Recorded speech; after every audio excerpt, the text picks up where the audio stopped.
Assalamualaikum warahmatullahi wabarakatuh. Kembali lagi di SM Pantura Podcast bersama saya Robi Panca dalam segmen Gromit Ngromi Ahmad Deni. Seperti biasa kali ini saya tidak akan sendiri. Saya akan ditemani oleh seorang narasumber yang kabarnya narasumber ini punya cerita medeni yang cukup menarik untuk diceritakan terkait teror pocong. Oke, sebelum kita menyapa narasumber kita, jangan lupa untuk like, subscribe, share, dan komen video ini.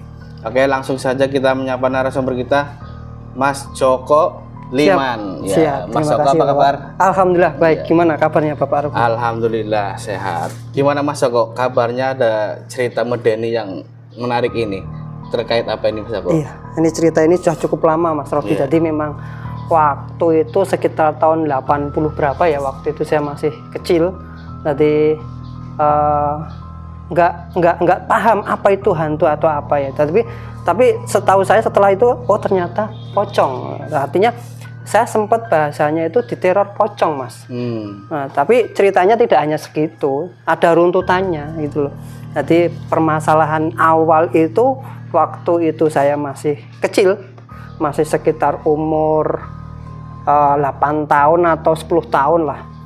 Saya sama teman-teman kampung sama kakak sepupu saya main di kuburan. Nah, di kuburan di kampung saya di Solo sana itu ada kuburan kampung yang biasa kita tiap hari itu main di situ, Mas Robi. Berarti dekat sama rumah itu? Dekat sama rumah, dan kuburan itu bersih, nggak ada kesan angker itu enggak, karena simbah saya almarhum itu setiap hari sukanya bersihin kuburan-kuburan yang di situ, artinya nyapu ke sana sini seperti itu. Jadi memang dari dahulu nggak ada cerita-cerita angker di kuburan itu ya? Sepemahaman saya nggak ada sih, cuman memang itu kebetulan atau apa ya, saya juga tidak tahu. Waktu itu ceritanya begini, jadi saya sama kakak sepupu saya main di kuburan, terus sambil membawa ini kayu bakar, bukan kayu bakar, apa ya, kayu kamboja, pohon kamboja yang udah kering itu yang dibawa, kita bersihkan, kita taruh dalam plastik, terus kita bawa pulang. Pikirannya apa sih?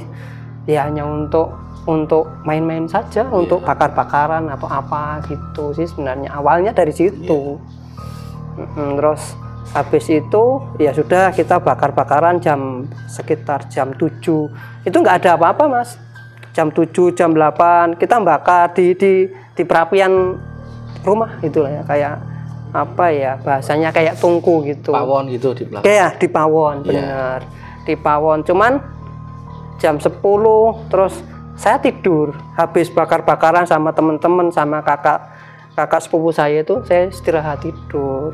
Tapi dalam tidur saya itu kok ada yang nggak beres, kok tidur nggak nyenyak. Waktu itu masih suasana masih gelap, saya masih ingat belum ada listrik masuk kampung, Mas. Jadi masih pakai ceplik, itu atau dian atau ceplik lah bahasanya sini itu. Saya tidur sama bapak saya sama ibu saya di situ. Tapi tengah malam itu badan kerasa nggak enak. Ada sesuatu yang nggak nyaman, kok badan saya kerasa panas. Lah, saya lihat sedikit, apa kok putih-putih. Saya lihat lagi di atas tempat tidur, kok ada yang putih-putih. Saya lihat di situ, kok pocong, Mas. Saya sangat takut sekali, kan waktu itu masih kecil, nggak tahu apa-apa. Banyak sekali. Ada yang di pintu, ada yang di jendela, ada yang di atas kayak gini, di atas genteng gitu, banyak sekali. Ya Allah, ini apa? Kok ini pocong beneran atau enggak gitu. Berarti jelas itu terlihat. Jelas ya, itu memori itu sampai sekarang masih sangat membekas. Jadi memang ini apakah saya diteror? Kenapa? Kok banyak yang ikut ke rumah saya, kan kayak gitu. Nah, usut perjalanannya waktu itu. Bapak saya kan tahu ada sesuatu yang tidak beres di anak ini, mungkin kan kayak gitu ya, tidur nggak nyenyak, teriak-teriak atau apa. Nah, Bapak akhirnya tahu tadi di belakang ada apa gitu, di pawon itu ada apa. Terus Bapak ngecek, ternyata di situ banyak kayu dari pohon kambuja yang dari makam itu. dari makam itu lah. Sampai kalau nggak salah jam 1 atau 2 malam bapak saya itu berinisiatif untuk apa ya, untuk membuang ini kayu kambuja ini, kayu-kayu kering ini. Cuma dibuang apa enggak dikembalikan ke makam lagi apa? Nah, dikembalikan lagi ke makam tersebut. Itu tidak hanya kayunya, tapi abu yang bekas dibakar tadi juga dibawa ke makam lagi. Nah, tapi itu enggak tahu ya, itu namanya awal walam, kita juga enggak tahu, tapi yang jelas gaib itu ada, saya percaya. Cuman saya memang serasa benar-benar diteror, benar-benar diikuti sampai ketakutan yang sangat luar biasa itu Mas Robi. Jadi memang ini pocong bener atau apa saya juga nggak tahu gitu. Itu berarti setelah kayu itu dikembalikan sudah nggak terjadi apa-apa. Nah, informasinya dari bapak saya itu memang setelah kayu itu dikembalikan sama abu-abunya dibawa ke makam, itu juga jaraknya dari rumah sampai makam itu kan harus melewati sungai dulu, tapi nggak terlalu jauh sih, ya sekitaran 10 menit itu udah nyampe. Terus dikembalikan berdasarkan bapak saya informasinya, terus saya sembuh, saya bisa tidur dan ndak terjadi ngigul lagi. Itu jadi ndak tahu apakah karena saya sakit terus akhirnya muncul halusinasi seperti itu, tapi itu sangat, kalau saya melihat sangat nyata sekali. Sangat nyata sekali di tembok, di genteng, di jendela, di kursi, sampai di atas ranjang ini.